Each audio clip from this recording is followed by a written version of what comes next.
All right, Jack's extremely nervous right now. I'm extremely nervous right now too. We've done a lot of things on TBOY Pod. We've done live shows. We've interviewed some big people. We recorded the pod from a airport terminal once on my bachelor party. 6 a.m. after a red eye. But you know what we've never done? We've never done this. This is different. So I'm equal parts nervous and excited because I've recorded a million shows with you, but we've never recorded a show from a robotaxi. We're gonna record a full episode from the back of a Waymo robotaxi. I've never driven in a robotaxi, much less record a pod from one. It could go terribly wrong. The whole thing could fall apart. We could be 2 minutes into this podcast and the company shuts it down. All right, so here, I'm gonna order it. I flipped it open. All right, here we go. It's requesting the car. The experience feels very much like an Uber or Lyft ride so far, except like Waymo branding. All right. 3 minutes to pick up. Check it out, everybody. It pulled over kind of on the side of the road there. I feel like we're on a safari and like we found a species. Let's go. Oh, it's got my name on it. What? Where? Oh, NM. That's Nick's initials. Very cool. Nick, this is wild. This is insane. Okay, I just unlocked it. Wow. All right, here we go. Yetis. We're in San Francisco and Jack and I are about to pull off the ultimate self-driving podcast. This is the robotaxi pod. This is part of the experience, man. Yetis, Jack and I are here in San Francisco, and we are doing something unprecedented. We are recording the first ever podcast from the back of a self-driving robotaxi. This is the first ever self-driving podcast. All right, Nick, a bus is honking, so we should push start press ride. start? Yeah, All right, we should let's push start ride. All right, Yetis. Heading to Equator Car. Oh my God. Okay, the bus has stopped honking because our vehicle is driving. By the way, the company behind this, Waymo, doesn't know that we're doing this. Oh, Waymo has no idea we're recording so, a pod. this whole thing could get shut down in 2 minutes. I really hope this doesn't violate the terms and conditions. This doesn't affect my account. Jack, could you set the scene for us, though, for this historic moment? Okay, so I'm taking my first ever ride in a robotaxi. Yeah. You've taken a bunch before. Right. But this is the first time we're recording the TBOY pod from a Waymo robotaxi. And 99.9% of Americans have never done this because it's only in San Francisco and Phoenix right now. Right. Now, our producer, Adam, is up front. He's recording this with both audio and video, so you can watch on YouTube. The driver seat is empty. There's wild. no one here. It's like a ghost ride. So the steering wheel is turning, but no, I don't know who's turning it. Now, with this podcast, you're not just going to experience a self-driving car ride with us. Good point. You're going to become an expert on the whole self-driving car industry and the history that brought us to where we are. Because Jack and I are going to cover the past, the present, and the surprise future of the self-driving industry. Just like every episode, we have 3 stories in today's pod, Yep. the past, the present, and the future. We're also covering the technology, the business models, and the impact on society of self-driving cars. So, Yetis, sit down. Don't stand up. Sit back and buckle up because you are about to experience a whole self-driving podcast. This is the Ghost Rider pod. By the end of this thing, you're going to be as smart as a Jetson when it comes to self-driving tech. Elon Musk is going to be calling you for information on this stuff. Yetis, this is Nick. This is Jack. And today's pod is the best one yet. The Robotaxi pod. The first ever self-driving podcast. Can you play some music? Should we play some music? Do we play our own music? Actually, I think I Is it? played here. Oh. Play TBOY jingle now. 15 years before this song, 2 boys from the Northeast met in a dorm. They had an idea that caused a cultural storm. It's the best one yet, but the best is the norm. Jack, Nick, that's it. I don't even think they need to practice. 50%, that's a fat tip. TBOY City on your at-list. If you know, cause we ready to go. We can't wait no more, so just start the show. Start the show. All right, dude. All right, I think the early jitters are done. I mean, That was great. I it's mean, the gonna jitters feel were fun. excited. Yeah. This bus I'm behind us. genuinely nervous. All right. There's another camera in the So, car. dude, let's kick it off.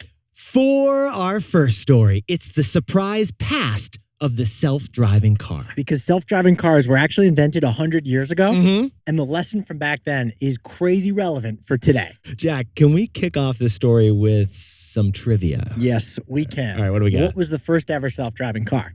Here's the hint. Oh? It already exists. Uh-huh. You've probably ridden in one. You might have ridden in one today. You actually may be in one right now. Because the first self-driving car was an elevator. Yetis. 1850s, the first elevator patent happens from Otis Elevator Corporation. And how did they describe the patent, Jack? A vertical railway. Yeah. But here's the thing. Those early elevators required that a human being be in the elevator operating the whole thing. Yeah, because Yetis, An elevator is basically a car, but instead of going horizontally, it goes vertically, and it needed a driver, an elevator Always operator. had a driver until the year 1900. Mhm. That's when the first ever self-driving elevator was invented. Yeah, the first self-driving elevator. It allowed for there to be skyscrapers in New York and other places. You push a button and it brings you vertically. Just like a car, right now we pushed a button and it's bringing us horizontal. Funny thing, Jack, how did people react in the year 1900 to the first elevator that didn't have a driver? They were nervous. Yes. They were afraid. Okay. It was fear.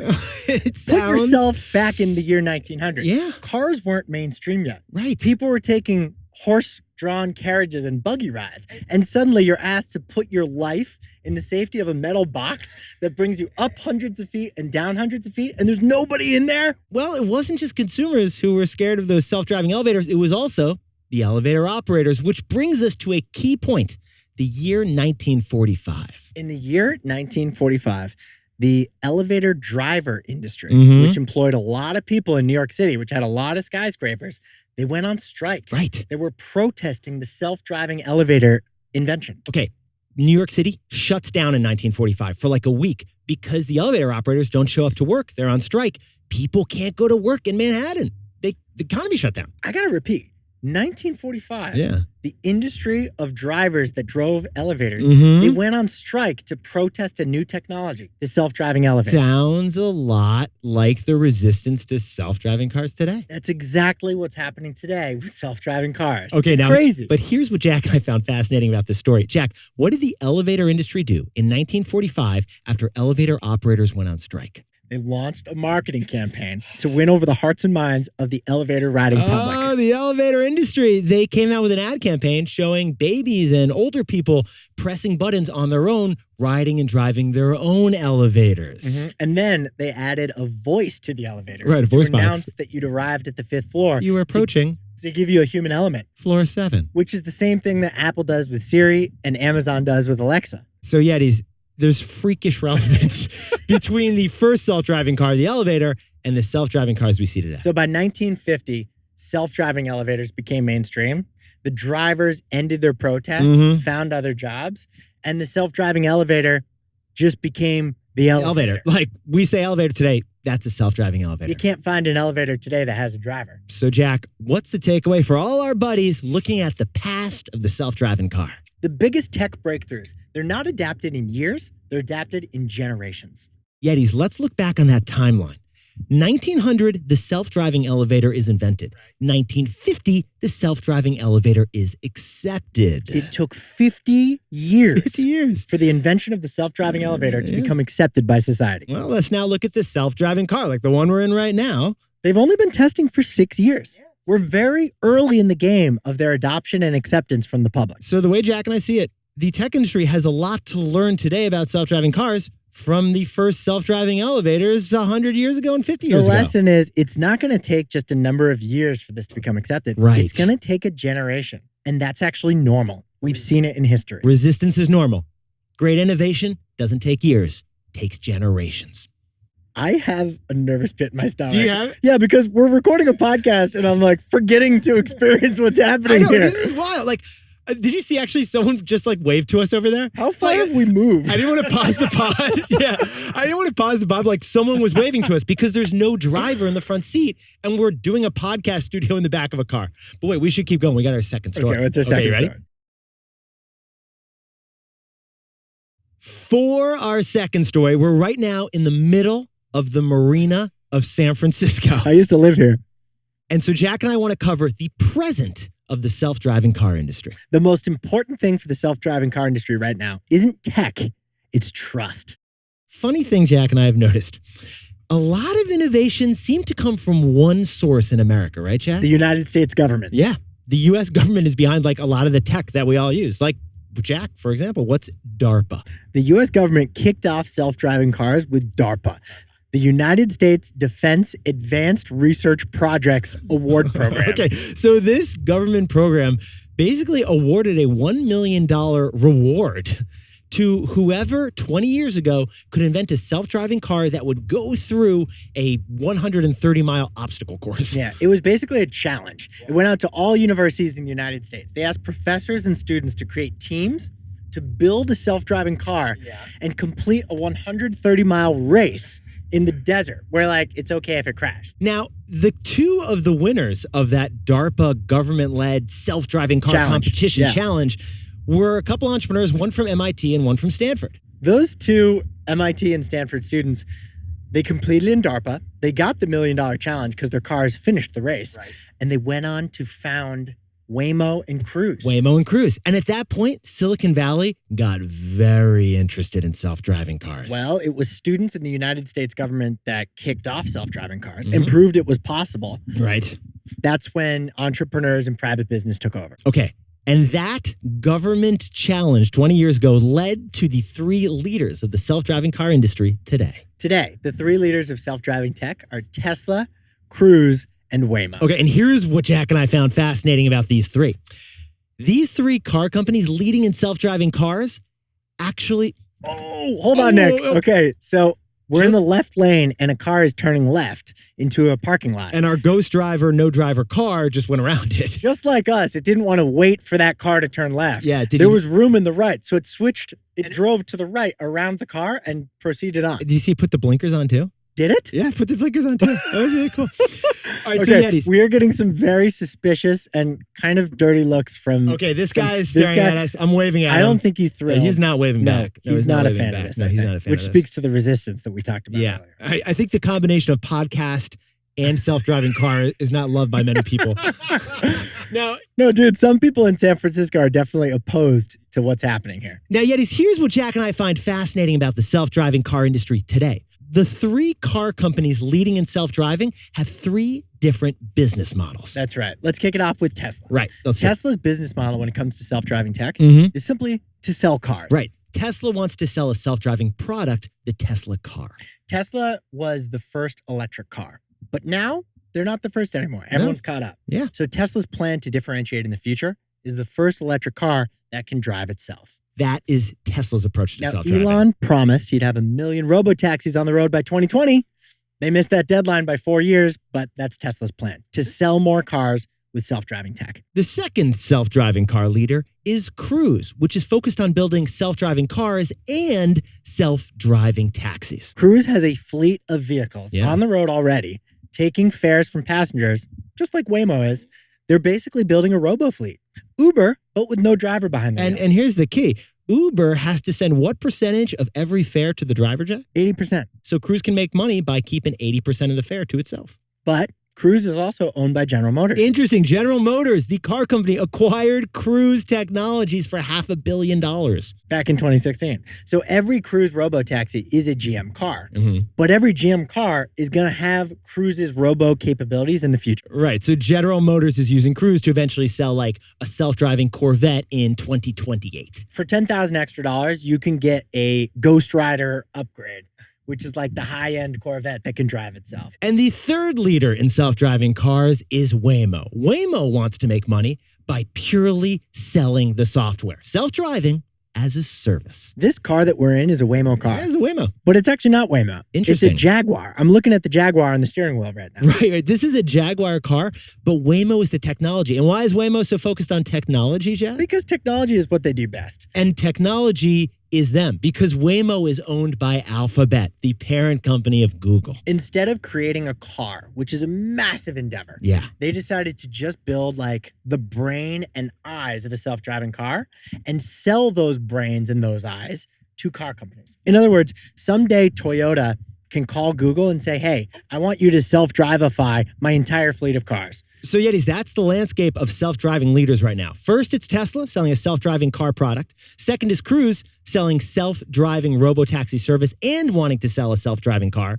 And finally is Waymo, which just does the technology, self-driving as a service. 3 different leaders, 3 different business models. So Jack, what's the takeaway for all our buddies looking at the present of the self-driving industry? The most important thing about self-driving cars right now isn't tech, it's trust. Yetis, in 2018, Uber's self-driving car hit and killed a biker in Phoenix, lost trust in the community, and they shut down their program. Tesla lost trust in the community, by exaggerating. Right. They called a feature fully self-driving when it's not actually fully self-driving. And crews lost trust in the community after they misrepresented information from a crash to regulators. They withheld information. It kind of looked like a cover-up. So the way Jack and I see it, the key to the self-driving industry and what unites all three of these is the need for transparency. Transparency is so crucial because that's the only way they'll earn trust. And if they're not trusted by the public, they'll get shut down. The most important asset for the self-driving industry isn't the technology, it's the trust. That's the present challenge. The trust from society that self-driving cars should continue to develop. All right, Jack, can you set the scene for us again right now? We've got like a beach behind us. We got the bay behind us, and we got the Golden Gate Bridge on our right. Jack and I are cruising through the Presidio right now. There's a driver who I just waved to on the side. Again, not a wave back, Jack. Not a wave back. I think we have tinted windows now. That's a fair point. That's a fair point. Has nothing to do with the robotaxi. So it's not me. It's not me is what you're saying. It's not you, it's not me. Right. Yetis, Jack and I will be back in a sec with our third and final story. In the meantime, we're going to just go to a quick commercial. For our third and final story, it's the future, the surprise future of the self-driving car industry. The future is about the wild impact that these cars are going to have on society. Every corner of American society has a ripple effect from self-driving cars. Yetis, the self-driving car, it feels inevitable it'll go mainstream. But here's the interesting thing. What you're not expecting is how many different industries it's going to affect. It's not just going to affect the car industry. First of all, we see self-driving cars transforming real estate. Real estate will be transformed because of the self-driving car. People live where their work is. That's the most important thing about where you live. But if your car is self-driving, it doesn't matter if your commute is 2 or 3 hours long. Right. Because you can get work done in the car while the car drives itself. Which leads to the second transformation by self-driving cars. The car will become a new thing. Not work from home, not work remotely, work from car. Yeah. If you're not driving and you're not expected to drive, they can re-envision the interior and you could build a desk in the car so that you can work during your long commute or work as you head to the weekend for a road trip. The work from car isn't going to have a front-facing seat. All the seats will be facing each other. It's like a movable office room. It's a movable conference room. Picture a van with a standing desk that you built. Yeah, you could put a treadmill under your standing desk and do all that while the car drives itself. It's a boardroom with a chassis on wheels, Jack. Work from car. Another transformation is the sleeper car. Oh, these cars are basically going to become sleep pods. Right. Let's say you live in Los Angeles and want to go skiing at Utah for the weekend. That's a long trip, right? It's a 10-hour drive.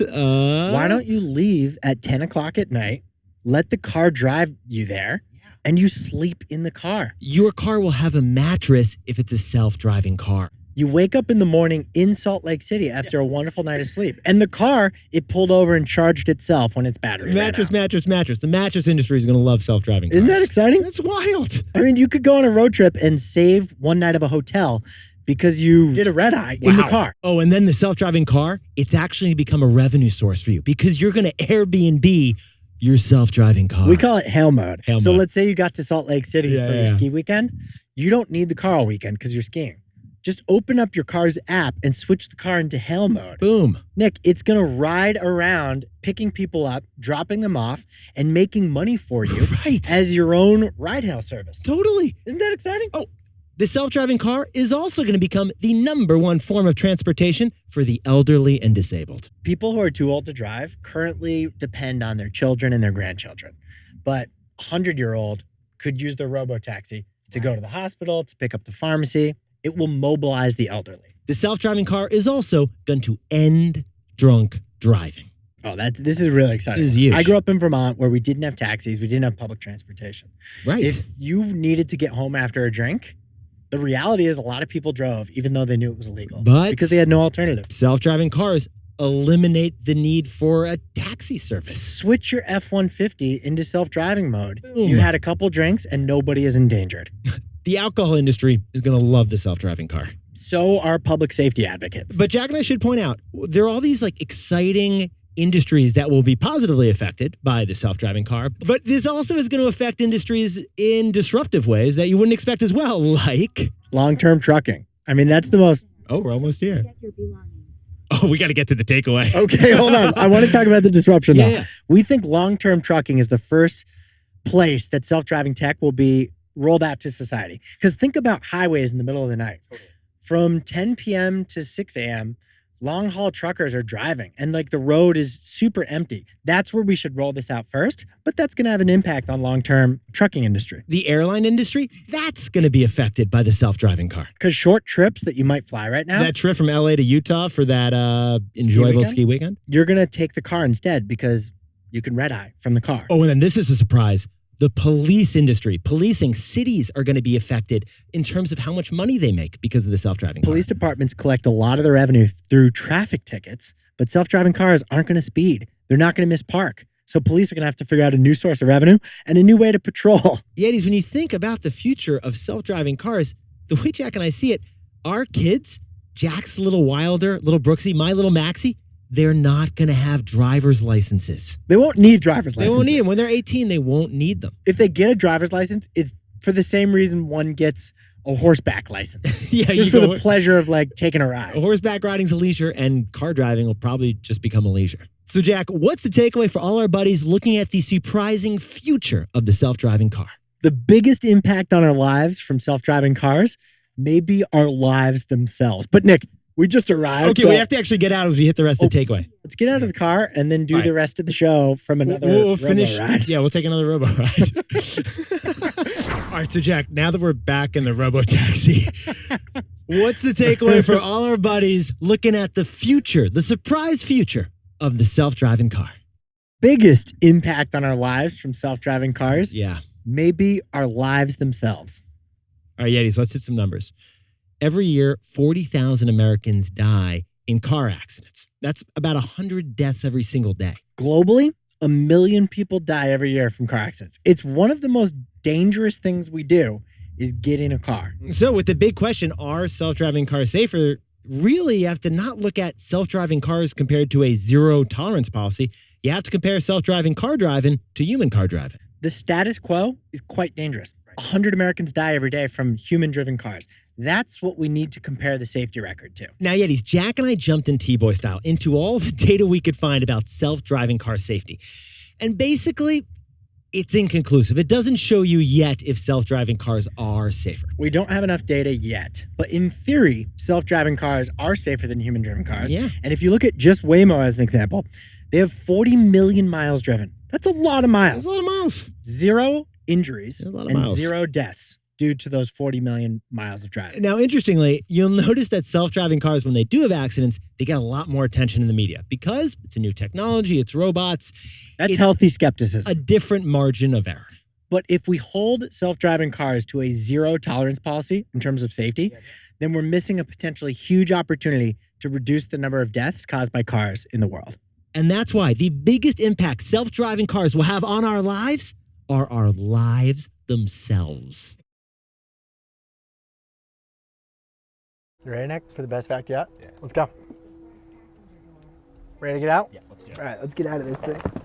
All right, Yetis, we're getting out of the car, but the pod's not over yet. Now, time for the best fact yet. Jack and I whipped it up, and it's about the technology in this car. Humans have 5 senses. Yes, Jack. This car has 40. Okay, we've got sight, scent, smell, all that. What does this car have? 40 29 sensors? cameras, 6 LiDARs, and 5 radars. Okay, so what does it do to see a self-driving robotaxi? It uses its cameras, but cameras don't work at night. So then what does it use? You LiDAR. LiDAR sends lasers out, and it works at night, but it doesn't work if there's fog out or rain or snow. Okay, so if a self-driving car can't use its cameras and can't use its LiDAR, then what does it use? Radar. Radar. Radar works at nighttime and in bad weather. But that's not all. Yetis, this car also has a memory. Underneath the trunk is a giant computer packed full of algorithms and technology.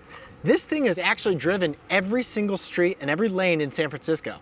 So it all is stored up here. Add it all up, and Jack, how much does all this technology cost? $200,000, Yetis, plus the price of the car. Yetis, this car has $200,000 of technology up here, but the car itself was only $70,000. So it's the self-driving part that's the most expensive part. All right, Jack, now we gotta go say goodbye to our robotaxi. Goodbye, car. Thank you, self-driving car. Goodbye, Have fun. car. Goodbye.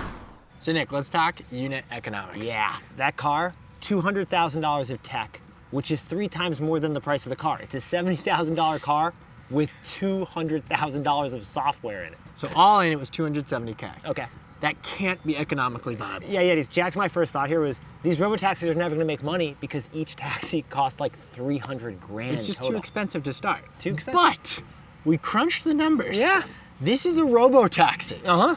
It doesn't need to sleep. It doesn't have to go to the bathroom. It can run 24/7. 365. All of the time picking up passengers. So if you take 24/7, 365, and conservatively estimate it makes $20 in fares per hour, which I think gives it enough time to charge up when it runs out of battery. Jack and I jumped in T-Boy style, we did the math. These robotaxi cars, even though they are so expensive, are gonna break even and become profitable in just 1 to 2 years.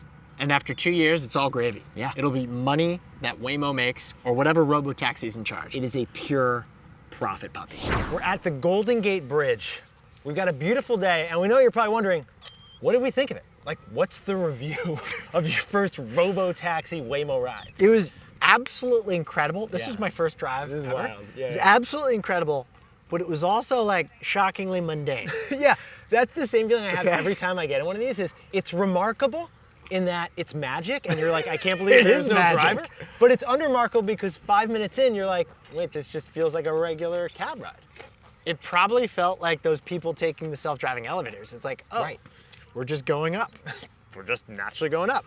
Now, it's also a whole bunch of contrast because on the one side, you're also like, this is thrilling that humans even have this self-driving technology, but then you're also feeling sad because you're like, think of New York City cab drivers who love being in a yellow cab. You think of London taxi drivers who spend so much time training to know the streets of London, and this is a technology that affects them. That's why I'm excited about this, Yeah, it's because it exciting. makes a 3-hour car drive so much easier. Also, apparently you can film a podcast in a self-driving taxi.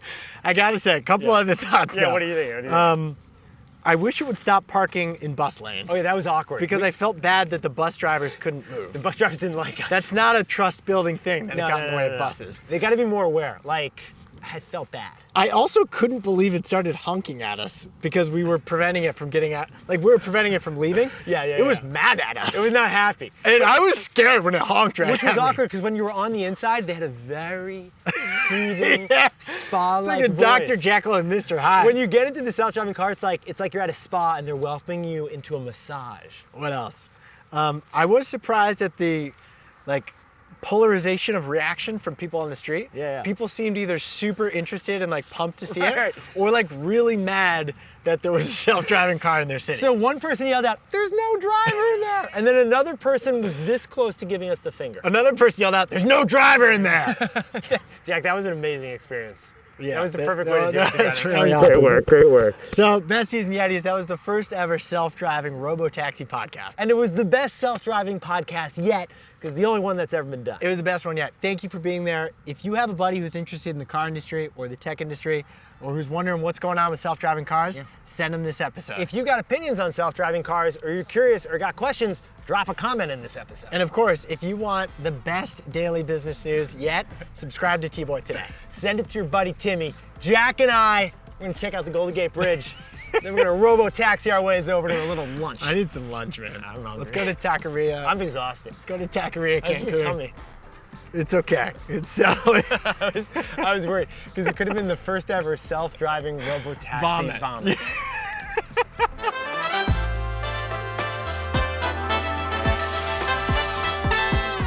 Are they watching us? Is there a chaperone? Yeah, it's like I'm envisioning. Playing Big Brother? Or I'm what? envisioning they were gonna kick us out of the car because they have cameras in the car. But then they're like, wait a second, this is kind of entertaining. I like these guys. Yeah, that's probably a what flattering interpretation. No, but yeah, we really should have read those terms and conditions. Yeah. Oh, I'm definitely banned from the app.